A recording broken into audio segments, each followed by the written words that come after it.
Hello, hello, hello. I recently found out that I have been featured in FeedSpot's Top 10 Black Muslim podcast. I'm currently at number 3. I am so humbled and grateful and I'm at a loss for words. I can't even tell you what this means to me. To know that this humble podcast is, inshallah, going to grow and is reaching people around the world. Once again, thank you, FeedSpot, for this honor. And I also want to thank Allah subhanahu wa ta'ala for the gifts that He has bestowed upon me. Allahu Akbar. Let there be no compulsion in religion. Truth stands out clear from error. Whoever rejects evil and believes in Allah subhanahu wa ta'ala has grasped the most trustworthy handhold that never breaks. And Allah subhanahu wa ta'ala hears and knows all things. Surah 2, Ayat 256. Our minds cannot quantify or comprehend how vast Allah subhanahu wa ta'ala is, and in comparison, how vast and heavy His throne is. Allah subhanahu wa ta'ala is not a contradiction. He is closer to us than our own jugular vein, and He is Lord of all the worlds.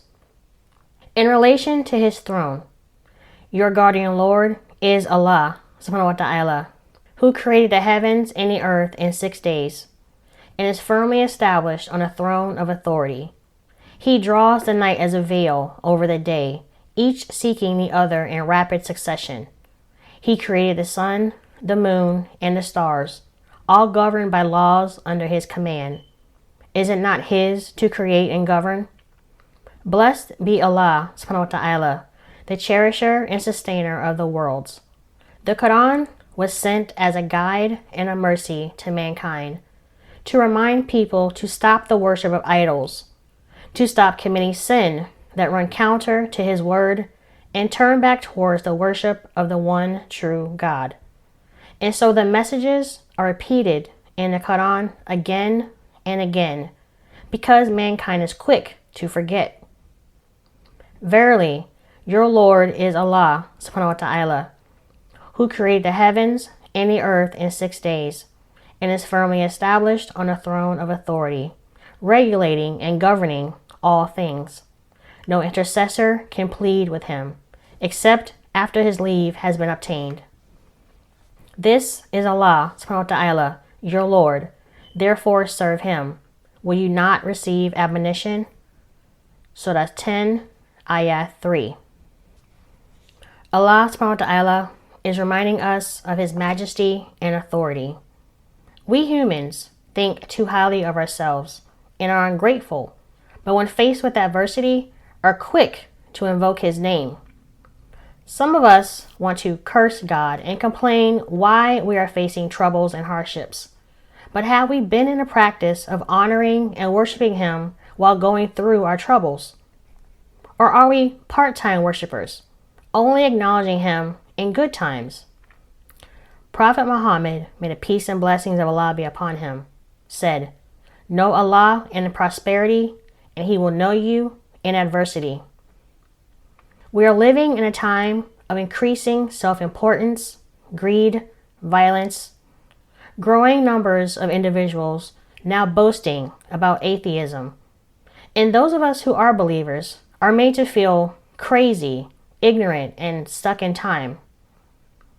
We have grown so arrogant to the point that some of us have made other people demigods, worthy of adoration and worship.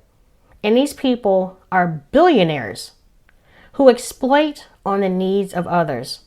The very foundation of their wealth is on the backs of those they deem insignificant and inferior. All the while, they want more of your money. And people will empty their pockets, all on the illusion that one day they themselves will be in the rarefied air of wealth and access. This is a narrow view of purpose.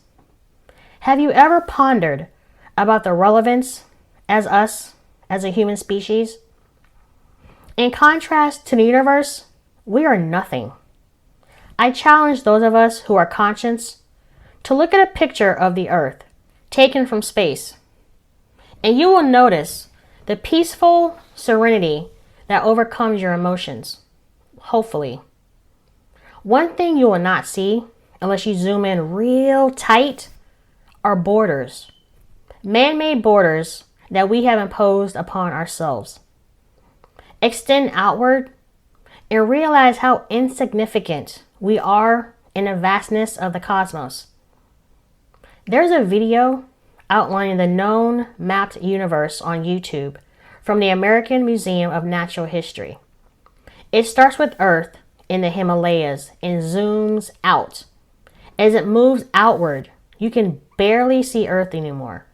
As it zooms past our galaxy, the Milky Way, an overwhelming feeling overcomes, the feeling of smallness, but also, hopefully, a feeling of humility. As a believer, you realize that none of this is by accident, and something far greater than us governs all of this. And as Muslims, we believe this to be Allah subhanahu wa ta'ala. Allah subhanahu wa ta'ala is so much more than we could realize. There is an order to all of it. It is Allah subhanahu wa ta'ala who has created the heavens and the earth and all between them in 6 days, and is firmly established on the throne of authority. You have none besides him to protect or intercede for you. Will you not then receive admonition? Surah 32, Ayah 4. Mankind has only mapped 4% of the known universe. The mapped image are mirror images of each other. Coincidence? The light from a younger universe, the afterglow of the Big Bang, dates 13.7 billion years. Copyright disclaimer under Section 107 of the Copyright Act of 1976. Allowance is made for fair use for purposes such as criticism, comments, news reporting, teaching, scholarship, and research. Fair use is a use permitted by copyright statute that might otherwise be infringing. Nonprofit, educational, or personal use tips the balance in favor of fair use. From this distant vantage point, the Earth might not seem of any particular interest. But for us, it's different. Consider again that dot. That's here. That's home. That's us.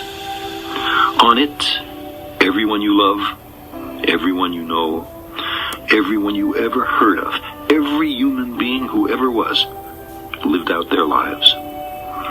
The aggregate of our joy and suffering, thousands of confident religions, ideologies, and economic doctrines, every hunter and forager, every hero and coward, every creator and destroyer of civilization, every king and peasant, every young couple in love, every mother and father, hopeful child, inventor and explorer, every teacher of morals, every corrupt politician, every superstar, every supreme leader, every saint and sinner in the history of our species lived there, on the mote of dust, suspended in a sunbeam. The Earth is a very small stage in a vast cosmic arena. Think of the rivers of blood spilled by all those generals and emperors, so that in glory and triumph they could become the momentary masters of a fraction of a dot. Think of the endless cruelties visited by the inhabitants of one corner of this pixel on the scarcely distinguishable inhabitants of some other corner. How frequent their misunderstandings, how eager they are to kill one another, how fervent their hatreds. Our posturings, our imagined self-importance, the delusion that we have some privileged position in the universe, are challenged by this point of pale light. Our planet is a lonely speck in the great enveloping cosmic dark. In our obscurity, in all this vastness, there is no hint that help will come from elsewhere to save us from ourselves. The Earth is the only world known so far to harbor life. There is nowhere else, at least in the near future, to which our species could migrate. Visit? Yes. Settle? Not yet. Like it or not, for the moment, the Earth is where we make our stand. It has been said that astronomy is a humbling and character-building experience. There is perhaps no better demonstration of the folly of human conceits than this distant image of our tiny world. To me, it underscores our responsibility to deal more kindly with one another and to preserve and cherish the pale blue dot, the only home we've ever known.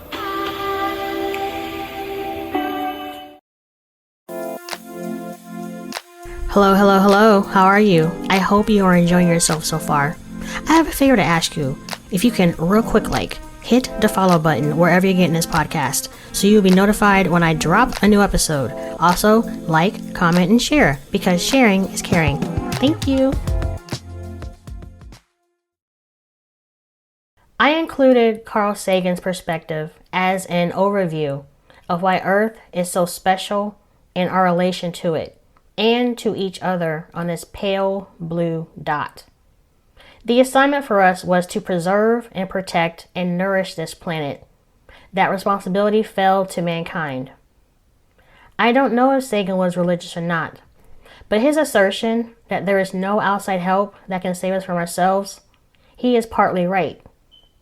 Aliens are not coming to save us. The reptilians, which some people think are in control, are not going to save us from ourselves. That is our job.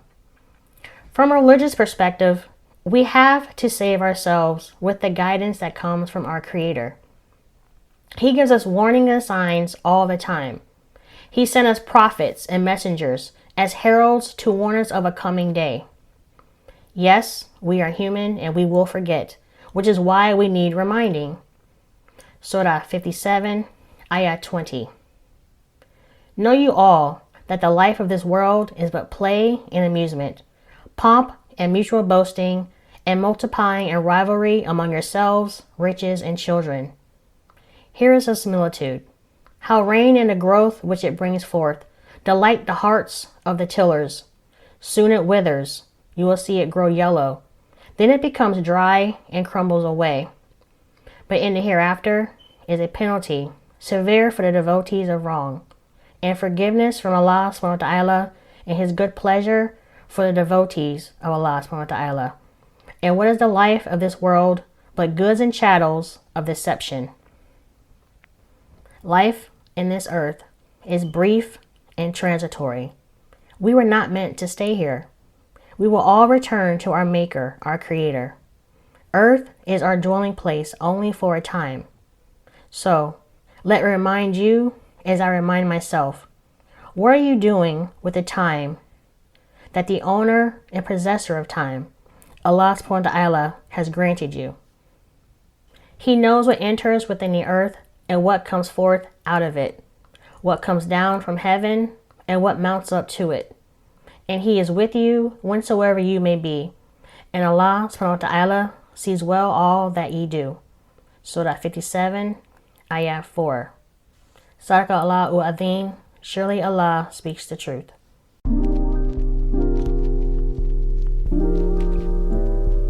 Thank you again for tuning in to another episode of the Conversation Piece Podcast.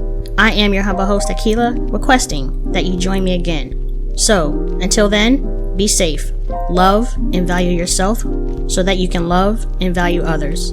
I bid you adieu with the greeting, Assalamu alaikum, peace be with you.